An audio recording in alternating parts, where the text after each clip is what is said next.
இப்போ நீங்க நல்லா உங்க வீட்ல படுத்து தூங்கிட்டு இருக்கீங்க. கிட்டத்தட்ட டைம் ஒரு 1 மணி ஆகுதுங்க. 1 மணிக்கு உங்க ஃபோனு பார்த்தீங்கன்னா, பெட்ல வந்துட்டு வைப்ரேட் ஆகுது. விர்ரு விர்ரு விர்ரு விர்ருன்னு வைப்ரேட் ஆகுது. அப்படி வைப்ரேட் ஆகும்போது, உங்க ஃபோன்ல பார்த்தீங்கன்னா ஒரு நம்பர் இருக்குது. பட் அந்த நம்பர்ல இருந்து லாஸ்ட்டா கால் வந்து 2 வருஷத்துக்கு மேல ஆகுது. அந்த நம்பர்ல இருந்து உங்களுக்கு ஒரு கால் வருது. பட் அந்த நம்பர்ல இருக்கக்கூடிய ஆள் ஆல்ரெடி இறந்து போயிருக்கிறாரு. அந்த நம்பர்ல இருந்து கால் வந்துச்சுன்னா உங்களுக்கு எப்படி இருக்கும்? அந்த சிச்சுவேஷன் வந்துட்டு நம்மளால இமேஜின் பண்ணி பார்க்க முடியுதா? பட் இமேஜினே பண்ண முடியல. அது பயங்கரமா இருந்திருக்கும் இல்லையா? இப்படிப்பட்ட ஒரு உண்மை சம்பவம் ஒரு நபருக்கு நடந்து, அந்த நபர் நமக்கு அவரு லைஃப்ல நடந்த ஸ்டோரிய நம்ம Instagram மூலியமா ஷேர் பண்ணியிருக்கிறாருங்க. அந்த ஒரு அமானுஷ்யமான ஸ்டோரி தான் நம்ம இன்னைக்கு பார்க்க போறோம். அது மட்டும் இல்லாம அந்த நபர வந்துட்டு அவர் ஃபோன அட்டெண்ட் பண்ணி, அந்த நபர்கிட்ட பேசியிருக்கிறாருங்க. அப்போ ஆப்போசிட்ல இருந்து ஒருத்தர் பார்த்தீங்கன்னா, ஒரு சில விஷயங்கள செய்ய சொல்லியிருக்கிறாரு. இவரு செய்யவும் செஞ்சிருக்கிறாரு. அப்படி அது ஆப்போசிட்ல யாரு என்ன பேசினா, இவரு என்ன செஞ்சாரு அப்படிங்கிற மாதிரியான ஒரு திகில், அமானுஷ்ய பேய் சம்பவத்த தான் இன்னைக்கு நம்ம இந்த வீடியோல பார்க்க போறோம்.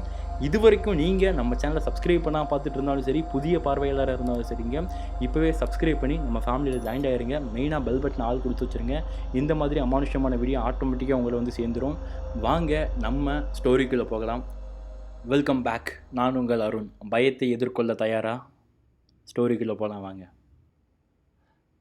இந்த சம்பவத்தில பாதிக்கப்பட்ட அந்த அண்ணா பார்த்தீங்கன்னா வந்துட்டு ஆக்சுவலி அண்ணா தான். ஏன்னா அவங்களுடைய ஏஜ் வந்துட்டு இப்போ ஆல்மோஸ்ட் 33 ஆகுதுங்க. ஸோ இந்த அண்ணாவுடைய ஊர் பார்த்தீங்கன்னா திண்டுக்கல்ல சேர்ந்த ஊர் தான். ஸோ இவங்க பிறந்தது, வளர்ந்தது, அது மட்டும் இல்லாம இப்போ படிச்சு வேலை பார்க்குறது எல்லாமே திண்டுக்கல்ல தான் இருந்துட்டு இருக்காங்களாங்க. என்ன ஆச்சுன்னா, இந்த அண்ணாவுடைய ஒரு 2, 3 வருஷத்துக்கு முன்னாடி பார்த்தீங்கன்னா வந்துட்டு, இவங்களுடைய நெருக்கமான நண்பருங்க. இந்த அண்ணாக்கு இருந்த ஒரே ஒரு க்ளோஸ் ஃப்ரெண்டு சின்ன வயசுல இருந்துங்க. அதாவது எல்கேஜில இருந்து அன்டில் வேலைக்கு மட்டும் தான் வேற வேற ஜாபுக்கு போயிருக்காங்க. பட் அந்த காலேஜ் முடிக்கிற வரைக்குமே ஒரே 2 பேருமே வந்துட்டு ஒரே கிளாஸ்ல தான் படிச்சுட்டு வந்துட்டு இருக்காங்களா. அந்த லெவலுக்கு திக் ஃப்ரெண்ட்ஸாங்க. ஸோ அப்படி இருந்துட்டு இருக்கும்போது, அந்த ஃப்ரெண்ட்ல பார்த்தீங்கன்னா, அந்த அண்ணாவுடைய நண்பர் பார்த்தீங்கன்னா என்ன பண்ணியிருக்காருன்னா, அன்ஃபார்ச்சுனேட்லி ஒரு விபத்துல பைக் ஆக்சிடென்ட் தாங்க. பைக் ஆக்சிடென்ட்ல பார்த்தீங்கன்னா, ஒரு 3 வருஷத்துக்கு முன்னாடி இறந்து போயிருக்கிறாங்களாங்க.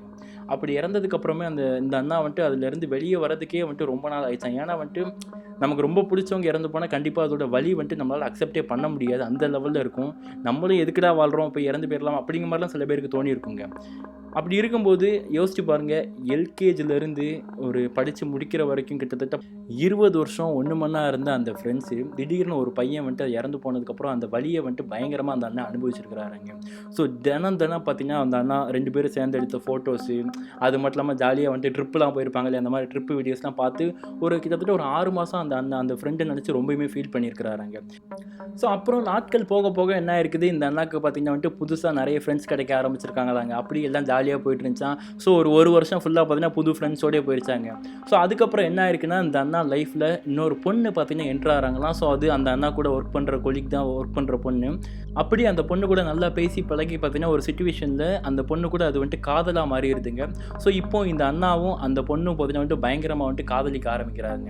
ஸோ அப்படி காதலிக்கும்போது என்ன ஆகுதுன்னா, இந்த அண்ணா வந்துட்டு எப்படி சொல்றது, தான் ஃப்ரெண்டு கூட வந்துட்டு இருந்த என்னெல்லாம் வந்துட்டு எப்படிலாம் சந்தோஷமா இருந்திருப்பாங்களோ, அது ஒரு ஃப்ரெண்டோட முடிஞ்சிரும். பட் இங்க லவ்வுன்னு வரும்போது அதையும் தாண்டின ஒரு சந்தோஷம் இந்த அண்ணாக்கு கிடைச்சிருக்குதுங்க. ஏன்னா வந்துட்டு ஃபர்ஸ்ட்டு வேற வேற பாலினம் இல்லையா, அதனால பார்த்தீங்கன்னா வந்துட்டு லவ்வுனா வந்துட்டு வேற மாரி இருக்கும். ஃப்ரெண்ட்ஷிப்னா வேற மாரி இருக்கும். ஸோ அதனால வந்துட்டு இந்த அண்ணாக்கு வந்துட்டு ரொம்ப சந்தோஷமா இருக்குது. அதாவது கம்ப்ளீட்டா பார்த்தீங்கன்னா ஒரு சிச்சுவேஷன்ல தனக்கு இப்படி ஒரு நண்பன் இருந்தான் அப்படிங்கிற விஷயத்தையே பார்த்தீங்கன்னா, இந்த அண்ணா வந்துட்டு அந்த அக்கா வந்துட்டு மறக்கடிச்சிருக்காங்களாம். ஸோ இப்படி இவங்க லவ் பண்ணிட்டு இருக்கும்போது, அந்த லவ் பார்த்தீங்கன்னா, ஒரு கட்டத்தில பார்த்தீங்கன்னா வந்துட்டு எல்லைய மீறி போயிருக்குதுங்க. ரொம்ப டீப்பா போயிருக்குது. ஸோ இதுக்கப்புறம் என்ன இருக்குது, அவங்க 2 பேருக்குள்ளயுமே பேசிக்கிறாங்க. இதுக்கு மேல நம்மளால கண்ட்ரோலா இருக்க முடியுமா அப்படிங்கிறது தெரியல. நம்ம பேசாம கல்யாணம் பண்ணிக்கலாம் அப்படிங்கிற மாரி சொல்லிட்டு 2 பேர் வீட்லயும் ஃபர்ஸ்ட்டு எடுத்தோனே போய் பேசியிருக்காங்க. ஃபார்ச்சுனேட்லி 2 பேர் வீட்லயுமே பார்த்தீங்கன்னா வந்துட்டு சம்மதிச்சுட்டாங்க கல்யாணத்துக்கு. அப்படி சம்மதிச்சனால என்ன பண்ணிருந்தாங்கன்னா, அடுத்த முகூர்த்தத்திலே நம்ம வந்துட்டு கல்யாணம் பண்ணிக்கலாம் அப்படிங்கிற மாரி சொல்லி முடிவு பண்ணி, உடனே பார்த்தீங்கன்னா தடால் புடலா பார்த்தீங்கன்னா வந்துட்டு பயங்கரமா வந்துட்டு கல்யாணத்த பண்ணி முடிச்சிருந்தாங்களாங்க. இப்போ இந்த அண்ணாக்கும், இந்த அக்காவுக்கும் பார்த்தீங்கன்னா திருமணமே முடிஞ்சிருச்சு. இப்படி இந்த அண்ணாக்கும், இந்த அக்காவுக்கும் திருமணம் முடிஞ்சதுக்கப்புறம் என்ன இருக்குது, திருமணம் முடிஞ்ச கையோட முதல்ல பண்றது முதல் இரவு சாந்தி முகூர்த்தம் தான் பண்ணுவாங்க இல்லையா? அப்படி சாந்தி முகூர்த்தம் ஸ்டார்ட் ஆனதுக்கப்புறம் என்ன ஆகுதுன்னா, இந்த அண்ணாவும், இந்த அக்காவும் பார்த்தீங்கன்னா, பெட்ல பக்கத்து பக்கத்துல வந்து படுத்துருக்குறாங்க. படுத்து லைட்ட ஆஃப் பண்ண அடுத்த செகண்ட் என்ன ஆயிருக்குதுன்னு சொல்லிட்டு கேட்டீங்கன்னா, தலமாட்ல தான் அந்த அண்ணா தன்னுடைய ஃபோன வச்சிருக்காங்களாங்க. ஸோ அந்த ஃபோனு வைப்ரேட் ஆக ஆரம்பிச்சிருக்குது. ஃபர்ஸ்ட்டு இந்த அண்ணா என்ன பண்ணியிருக்காங்க, இந்த நேரத்தில எவன்டா ஃபோன் பண்ணுறான் அப்படிங்கிற மாரி சொல்லிட்டு ஃபோன பவர் பட்டன ஆன் பண்ணி ஜஸ்ட் லாக் பண்ணா சைலண்ட் ஆயிரும் இல்லையா? அந்த மாரி சைலண்ட் பண்ணிட்டு ஃபோன போட்டுருக்காங்களாம். ஸோ அப்புறம் என்ன ஆகுது, திரும்ப அந்த ஃபோனு வைப்ரேட் ஆக ஆரம்பிக்குது. இப்படி தான் ஃபோன் வைப்ரேட் ஆக ஆரம்பிச்சிருக்குதுங்க. திரும்பியும் அண்ணா என்ன பண்ணியிருக்காங்கன்னா, திரும்பியும் பட்டன் ஆன் பண்ணி விட்டுட்டாங்களாம். அதுக்கப்புறம் பார்த்தா கன்டினியூஸா வைப்ரேட் ஆகிக்கிட்டே இருக்குதாங்க. அதாவது திரும்ப திரும்ப ஃபோன் வந்துகிட்டே இருந்திருக்குதாம். ஸோ அப்படி வைப்ரேட் ஆனதுக்கப்புறம் என்ன ஆயிருக்குது, இந்த அண்ணாக்கு ஒரு செகண்ட் வந்துட்டு, "எவன்டா அவன் இந்த நேரத்தில ஃபோன் பண்றான்?" அப்படிங்கிற மாரி சொல்லிட்டு, டக்குன்னு தலைமாட்டுல இருந்து அந்த ஃபோன் எடுத்து இப்படி ஃபோன எந்திரிச்சு உட்காந்து பார்த்தீங்கன்னா, இந்த மாரி பெட்ல உட்காந்துட்டு பார்த்துட்டு இருக்காராங்க. அப்படி அந்த ஃபோன்ல என்ன பார்த்தாருன்னு தெரியல. அப்படியே அந்த ரூம் ஏசி ரூம்ங்க. ஏசி ரூம்ல அந்த ஃபோன்ல எதையோ பார்க்குறாரு. அந்த ஃபோன்ல ஏதோ ஒரு கால் வருது. அந்த கால பார்த்துட்டு இருக்கும்போது, ஃபோன் வெளிச்சத்தில ஒய்ஃப்க்கு கீழ படுத்துருக்காங்க. அவங்களுக்கு தெரிஞ்சிருக்குது என்னன்னா, பயங்கரமா வேர்த்து ஊத்துதுங்க இவங்களுக்கு. ஏசி ஓடிட்டு இருக்கும்போது, ஃபோன் வெளிச்சத்தில அந்த அண்ணாவுக்கு பயங்கரமா வேர்த்து ஊத்திட்டு இருக்குது. "என்னங்க ஆச்சு? யாருங்க கால் பண்றா? ஏங்க இப்படிலாம் உங்களுக்கு வேர்த்து ஊத்துது?" அப்படிங்கிற மாரி அந்த அக்கா சொல்லியிருக்காங்களாங்க படுத்துக்கிட்டு. உடனே வந்துட்டு அந்த அக்கா எந்திரிச்சு ஃபோன திருப்பி பார்த்துருக்காங்க. அவங்களுக்கு எதுவுமே தெரியல. ஏன்னா ஏதோ ஒரு நம்பர் வந்திருக்கு. ஏதோ ஒரு பேர் வருது. இந்த பேர் யாருன்னே அந்த அக்காவுக்கு தெரியாது. ஓகேங்களா? ஏன்னா இவங்களுடைய பாஸ்ட் லைஃப் நடந்த எந்த விஷயத்தையுமே இந்த அண்ணா அந்த அக்கா கிட்ட சொல்லலைங்க. அப்படி இருக்கும்போது இந்த நேம பார்த்ததுக்கப்புறம் அந்த அண்ணாவுக்கு ஒரே ஷாக்குங்க. என்னன்னா வந்துட்டு அட்டெண்ட் பண்றாரு. ஃபோன் அட்டெண்ட் பண்றாரு. அட்டெண்ட் பண்ணா யாருமே பேசல. வச்சுட்டாங்களாங்க. உடனே அந்த அக்கா கேட்டிருக்காங்க, "இது யாருங்க? யார் இது? ஏன் ஃபோன் எதுவும் பேசாம வச்சுட்டீங்க? ஏன் அப்படி உங்களுக்கு வேர்த்து ஊத்துதுன்னு?" கேட்கும்போது, அப்பதான் அந்த அண்ணா என்ன சொல்றாங்கன்னா, "இல்ல எனக்கு இந்த மாரி வந்துட்டு அதாவது நீ என் லைஃப்ல வர்றதுக்கு முன்னாடி எனக்கு ரொம்ப க்ளோஸ் ஃப்ரெண்ட் ஒரு பையன் இருந்தான். அவன் வந்துட்டு ஆக்சிடென்ட்ல இறந்து போயிட்டான். 3 வருஷம் கிட்ட ஆகுது." "சரிங்க என்னாச்சு?" "இல்ல அவன் ஃபோன்ல இருந்து கால் வருது. ஆனா ஃபோன் அட்டெண்ட் பண்ண யாருமே பேசல. எனக்கு இது ஒரு மாரி இருக்குது." அப்படிங்கிற மாரி இந்த அண்ணா சொல்லியிருக்காருங்க. அப்படி சொன்னதும் இந்த அக்கா என்ன சொல்லியிருக்காங்க, "ஏங்க ஏதாச்சும் அவங்க வீட்ல அந்த ஃபோன் இருந்திருக்கும். தப்பி தவறி வேற யாருக்காச்சும் அடிக்கிறதுக்கு உங்களுக்கு அடிச்சிருப்பாங்களாங்க. இல்ல வேற எதுக்காச்சும் அடிச்சிருப்பாங்க." அப்படிங்கிற மாரி அந்த அக்கா வந்துட்டு சொல்லியிருக்காங்களாங்க. "இல்லையா அப்படி அடிக்கிறதா இருந்தா 3 வருஷம் கழிச்சு இப்போவா அடிக்க போறாங்க? எனக்கு ஒரு மாரி சரியா படல." அப்படிங்கிற மாரி சொல்லிட்டு, "சரி வா தூங்கலாம்." அப்படிங்கிற மாரி சொல்லிட்டு இந்த அண்ணா ஃபோன தூக்கி போட்டு நார்மலா படுத்து தூங்க ஆரம்பிக்கிறாராங்க. அப்படி இந்த ஃபோன தூக்கி போட்ட அடுத்த நிமிஷம் என்ன இருக்குது, திரும்ப அந்த ஃபோன் வைப்ரேட் ஆக ஆரம்பிச்சிருக்குதாங்க. இப்போ அந்த பதட்டத்தோட அந்த ஃபோன வந்துட்டு இப்ப யார் எடுக்குறான்னா, அந்த அக்கா எடுக்குறாங்க. இந்த அண்ணா எடுக்கலையாங்க. அந்த அக்கா எடுத்து "ஏய் எடுக்காதடி, எடுக்காதடி" அப்படிங்கிற மாரி அந்த அண்ணா சொல்லியிருக்காங்களாம். அப்படி இருந்தும் அந்த அக்கா அந்த ஃபோன் எடுத்து அட்டெண்ட் பண்ணி காதுல வச்சிருக்காங்களாம். அப்படி காதுல வச்ச அந்த அக்காவுக்கு என்ன சவுண்ட் வந்திருக்குதுங்க, "அவன் என் ஃப்ரெண்டு. தயவு செய்து அவன விட்டுட்டு தூர போயிருங்க." அப்படிங்கிற மாரி இந்த அக்காகிட்ட யாரோ சொல்லியிருக்காங்களாங்க. உடனே இந்த அக்கா ஃபோன வச்சுட்டு, "என்னடி ஆச்சு? என்ன யார் எதுவும் பேசுனாங்களான்னு?" சொல்லும்போது, "இல்லங்க ஏதோ என் ஃப்ரெண்டு அவன விட்டு தூர போங்க அப்படிங்கிற மாரி யாரோ சொல்றாங்க." அப்படிங்கிற மாரி அந்த பொண்ணு சொல்லியிருக்காங்களாங்க. "என்னடி ஒளர்ற?" அப்படிங்கிற மாரி சொல்லிட்டு இந்த அண்ணா காதுல ஃபோன வச்சிருக்காங்களாம். அப்போ வந்துட்டு, "மச்சான் எப்படி இருக்க? நல்லா இருக்கியா? பார்த்து இவ்வளோ வருஷம் ஆச்சுல்ல? ஸோ என்ன சுத்தமா மறந்துட்டேன். முதல்ல நீ நானும் தான் ஒண்ணா இருந்துட்டு இருப்போம் ஜாலியா. இப்போ வந்துட்டு 1 வருஷம் ஒரு 6 மாசம் என்ன நெனச்சு அழுத. அதுக்கப்புறம் புது ஃப்ரெண்ட்ஸ் வந்தாங்கன்னு போனேன். இப்போ பொண்டாட்டி வந்துட்டா. என்ன சுத்தமா மறந்தாச்சுன்னேன். எப்படி எனக்கு புரியல. கொஞ்சமாச்சும் என் நெனப்புலாம் இருக்குதா? எங்க எங்க வீட்டு அதாச்சும் என் நெனப்பு தான் இல்ல. எங்க வீட்டுக்காச்சும் அட்லீஸ்ட் வந்துட்டு கல்யாணத்துக்கு பத்திரிக்கை ஏதாச்சும் குடுத்துருக்கலாம்ல." அப்படிங்கிற மாரி அந்த பையன் சொல்லியிருக்கானாங்க. அப்படி சொல்லும்பொழுது பார்த்தீங்கன்னா வந்துட்டு, "ஏய் என்னடா நீ எப்புட்றா நீ இன்னும் உயிரோடவாடா இருக்க? எப்புட்றா என்ன எனக்கு ஒண்ணும் ஓடலடா." அப்படிங்கிற மாரி இந்த அண்ணன் பதட்டத்துல சொல்லிட்டு இருக்காங்களாங்க. அப்படி சொல்லிட்டு இருக்கும்போது, "ஏய் உங்க வீட்டு அட்ரஸ் தேடுனேன்டா. உங்க அம்மா, அப்பாலாம் எங்க இருக்காங்கன்னே தெரியலடா." அப்படிங்கிற மாரி இவரு சொல்லியிருக்காங்களாங்க. "அது எப்படி தெரியும்? நண்பன் ஒருத்தன் இருக்கேன். அவன் நெனப்பு இருந்துச்சுன்னா கண்டிப்பா தெரியும். இல்லன்னா அது எப்படி தெரியும்?" அப்படிங்கிற மாரி அந்த பையன் ஃபோன்ல பேசுறானாங்க. இவருக்கு ஒண்ணும் ஓடலையாம். இவரு திரும்ப பேசுறதுக்கே செத்து போயிட்டான் இவன்ட்ட என்னடா பேசுறது? அப்படிங்கிற மாரி இந்த அண்ணன் யோசிச்சுக்கிட்டே, "டேய் இன்னும் உயிரோடவாடா இருக்க? நீ செத்து அடக்கம் பண்ணத நான் கண்ணால பார்த்தேன்டா. என் கண்ணு முன்னாடி தான்டா உன்ன அடக்கம் பண்ணாங்க. எப்புட்றா உயிரோட இருக்க?" அப்படிங்கிற மாரி இந்த அண்ணா வந்துட்டு கேட்டுட்டு இருக்காருங்க. "உனக்கு என்ன இப்ப என்ன பார்க்கணுமா?" அப்படிங்கிற மாரி அந்த பையன் வந்துட்டு இந்த அண்ணா கிட்ட கேட்டிருக்காராங்க. "ஏய் உண்மையிலே நீ உயிரோட தான் இருக்கியா? உன்ன பார்க்க முடியுமா?" அப்படிங்கிற மாரி இந்த அண்ணா கேட்டிருக்காங்களாம். "என்ன பார்க்கலாம். இப்ப நீ வந்தா என்ன பார்க்கலாம்." அப்படிங்கிற மாரி பார்த்தீங்கன்னா வந்துட்டு, அந்த பையன் வந்துட்டு அந்த ஃபோன்ல இருக்க ஆப்போசிட்ல பேசுற அந்த பையன் இந்த அண்ணாகிட்ட வந்துட்டு சொல்லியிருக்காராங்க. "இப்ப எப்புட்றா வர முடியும்? எனக்கு ஃபர்ஸ்ட் நைட்ரா இன்னைக்கு." அப்படின்னு சொல்லும்போது, "நண்பன உயிர விட உனக்கு உன் பொண்டாட்டி கூட ஒண்ணா குஜால் பண்றது தான் முக்கியம் அப்படின்னா, நீ வந்து எனக்கு வர வேண்டாம். நான் ஃபோன கட் பண்ணிட்டு போறேன்ப்பா. என்ன பார்க்கணும்னு விருப்பம் இருந்துச்சு, நண்பன் முக்கியம் அப்படின்னா நீ வா. நான் உனக்கு லொகேஷன் அனுப்புறேன். இங்க தான் நிக்க போறேன்." அப்படிங்கிற மாரி சொல்லிட்டு, திண்டுக்கல்ல இருக்கக்கூடிய ரயில்வே ஸ்டேஷன் இருக்கு பாருங்க. அந்த ரயில்வே ஸ்டேஷன தாண்டுனதுக்கப்புறம் ஒரு ரயில்வே கேட் ஜங்ஷன் வருமாங்க. அந்த ரயில்வே கேட்டு கிட்ட தான் நான் நின்னுட்டு இருக்கேன். நீ வா அப்படிங்கிற மாரி பார்த்தீங்கன்னா, இப்போ உடனே கிளம்பி வந்து என்ன பார்க்கலாம் அப்படிங்கிற மாரி பார்த்தீங்கன்னா, அந்த அண்ணா கிட்ட ஃபோன்ல அந்த பையன் சொல்லிட்டு ஃபோன கட் பண்ணியிருக்கானாங்க. இப்போ அந்த பையன் பேசினது எல்லாமே இந்த அக்காவுக்கும் பக்கத்தில கேட்டிருக்குது. ஏன்னா, அந்த ஃபோன்ல வந்து சவுண்டு நல்லாவே வெளிய கேட்குங்க. அதுவும் ரூம் அமைதியா இருக்குதா, ஸோ அதனால வந்துட்டு ஏசி ரூம் தான் பயங்கரமா அந்த அக்காவுக்கு கேட்டிருக்குதுங்க. உடனே அந்த அக்கா என்ன சொல்றாங்க, "ஏங்க யாருங்க அது? இறந்து போன பையன் சொல்றீங்க. உங்கள எப்படிங்க ஃபோன் பண்ணி கூப்பிடுறான்? போறீங்களா இப்போ நீங்க?" அப்படின்னு சொல்லும்போது, "ஏய் எனக்கு என்ன பண்ணனே தெரிலடி." அவன் எனக்கு ரொம்ப க்ளோஸ் ஃப்ரெண்ட். அவனை பற்றி எல்லாத்தையுமே நான் அவன்கிட்ட மறைச்சிட்டேன். 20 வருஷமாக நானும் அவனும் தான் ஒன்றா இருந்தோம். ஒரு ஆக்சிடெண்ட்டில் இறந்து போனதுக்கப்புறம் நான் அவனை பற்றி இப்போ எனக்கு என்ன சொல்கிறதுனே தெரியல. எனக்கு ஒரு மாதிரி பதட்டமாக இருக்குடி, நான் போகவா வேண்டாமா, எனக்கு பயமாக இருக்குது அப்படின்னு சொன்னதுக்கப்புறம் உடனே அந்த பொண்ணு என்ன சொல்லியிருக்காங்கன்னா, எதுனாலும் உங்கள் விருப்பம் தாங்க, ஆனால் எனக்கு தெரிஞ்சு நீங்கள் போக வேண்டாம்னு எனக்கு தோணுது அப்படிங்கிற மாதிரி அந்த பொண்ணு சொல்லியிருக்காங்களாங்க. எதுனாலும் நம்ம நாளைக்கு மார்னிங் பார்த்துக்கலாம் அப்படிங்கிற மாதிரி அந்த பொண்ணு சொல்லியிருக்காங்களாம். இருந்தாலும் சரி அப்படிங்கிற மாதிரி சொல்லிட்டு இந்த அண்ணன் வந்துட்டு படுத்திருக்காராம். ஆனால் அந்த அண்ணா படுத்தா அந்த அண்ணாக்கு தூக்கம் வர மாட்டேங்குதாங்க.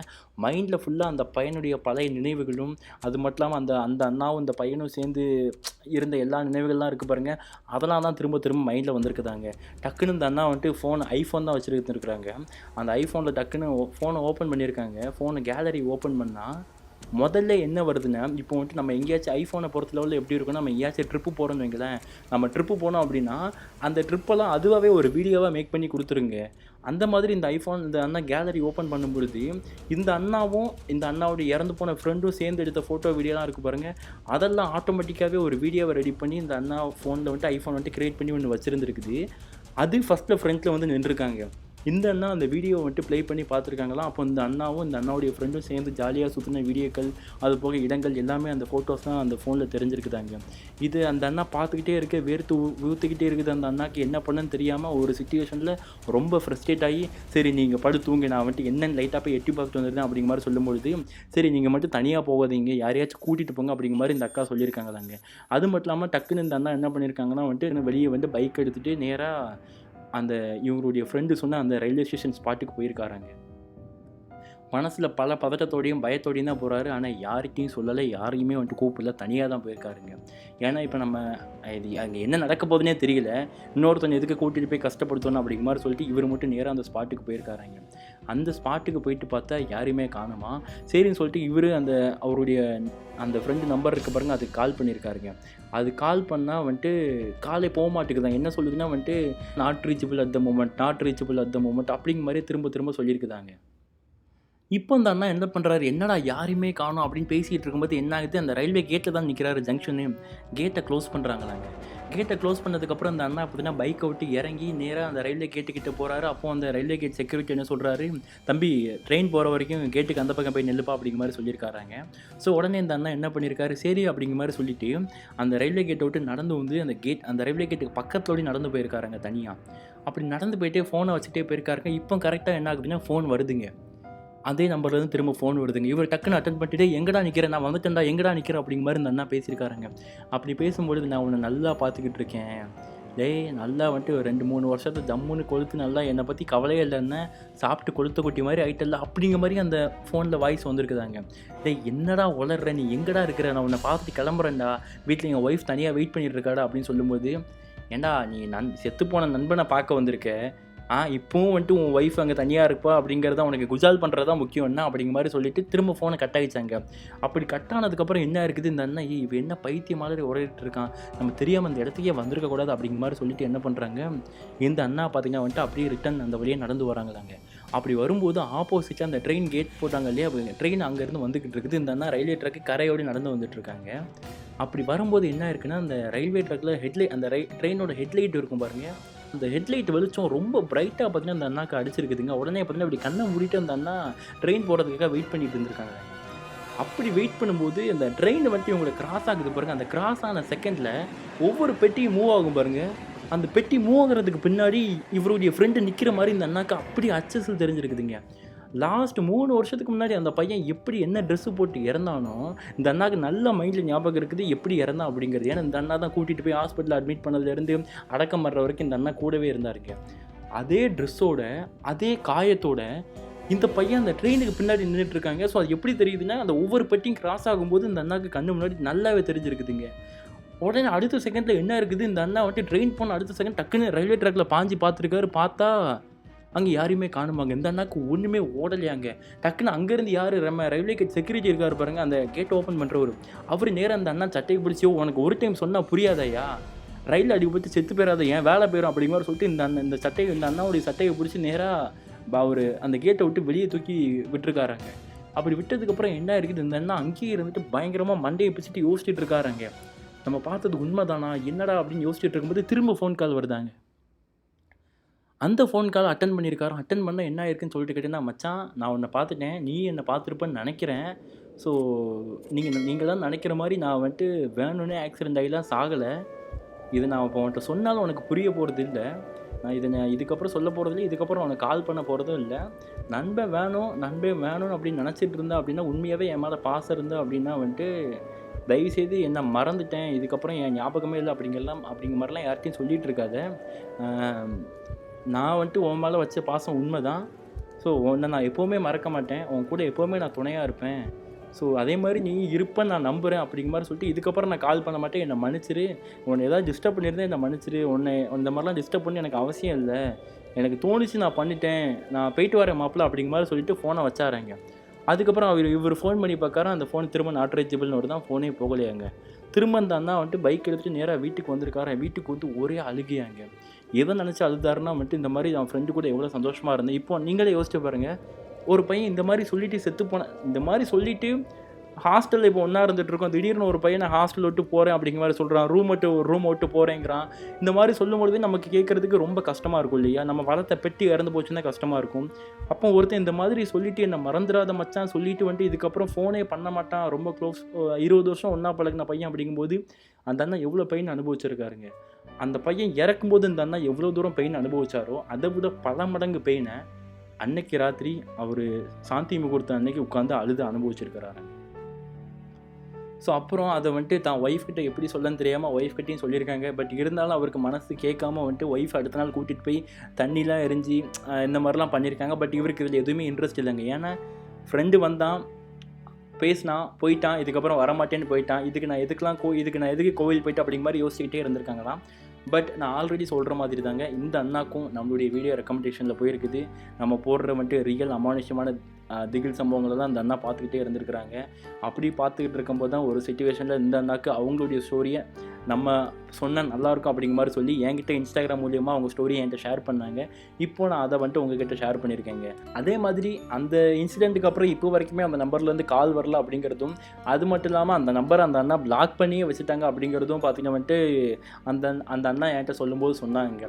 ஸோ இந்த சம்பவத்திலருந்து பார்த்துட்டு இருக்க வியூவர்ஸ் நீங்க என்ன நினைக்கிறீங்க? எனக்கு தெரிஞ்சு என்ன தோணுதுன்னா, யார் மேலேயும் ரொம்ப பாசம் வைக்கக்கூடாதோ அப்படிங்கிற மாரி பயம் வந்துட்டு இந்த சம்பவத்திலருந்து எனக்கு தோணுதுங்க. ஏன்னா இதுதாங்க, முதல்ல ரொம்ப பாசம் வச்சுட்டோம் அப்படின்னா நம்மகிட்ட இருக்காது. அது மோஸ்ட்லி எல்லாருக்கும் நடக்கிற விஷயம் தான். யார் மேலே ரொம்ப பாசமாக இருக்கிறோமோ அவங்க நம்மளை விட்டு போயிடுறாங்க. இல்ல அப்படின்னா வந்துட்டு ரொம்ப பாசம் வச்சோன்னா அவங்க போகும்போதோ, இல்ல அவங்க உயிர் பிரியும்போது நம்மளால அத அக்செப்ட் பண்ணிக்கிறதுக்கு ரொம்ப கஷ்டமா இருக்கும். ஏன்ட்ட கேட்டீங்கன்னா, எல்லார் மேலயும் நார்மலா பாசம் வச்சுட்டு அப்படியே போயிடலான்னு எனக்கு தோணுதுங்க. இந்த மாரி சம்பவத்தலாம் பார்க்கும்போது. ஏன்னா இறந்தும் 3 வருஷம் கழிச்சு ஒரு பையன் போயிட்டு வரேன் மாப்ள, இதுக்கப்புறம் நான் உன்ட்ட பேச மாட்டேன்னு சொல்லும்போது, அந்த அண்ணன் எவ்வளோ வலி அனுபவிச்சிருப்பார் அப்படிங்கிறது எனக்கு தோணுது. அண்ட் இந்த மாதிரி அமானுஷ்யமான விஷயங்கள கன்டினியூஸா பார்க்கறதுக்கு நம்ம சேனலை சப்ஸ்கிரைப் பண்ணிருங்க. இந்த சம்பவத்த பத்தி நம்ம சேனல் கண்டிப்பா நீங்க கமெண்ட் பாக்ஸ்ல எல்லாரும் கமெண்ட் பண்ணுங்க. உங்க லைஃப்ல ஏதாச்சும் ஒரு நண்பன் இருக்கிறான் அப்படின்னா, அவங்களுக்கு இந்த வீடியோ ஷேர் பண்ணி விட்டு பார்க்க வைங்க. And love you so much guys. Love you so much. Next ஒரு அமானுஷ்யமான வீடியோல நான் உங்களை மீட் பண்றேன். Love you so much guys. Bye by.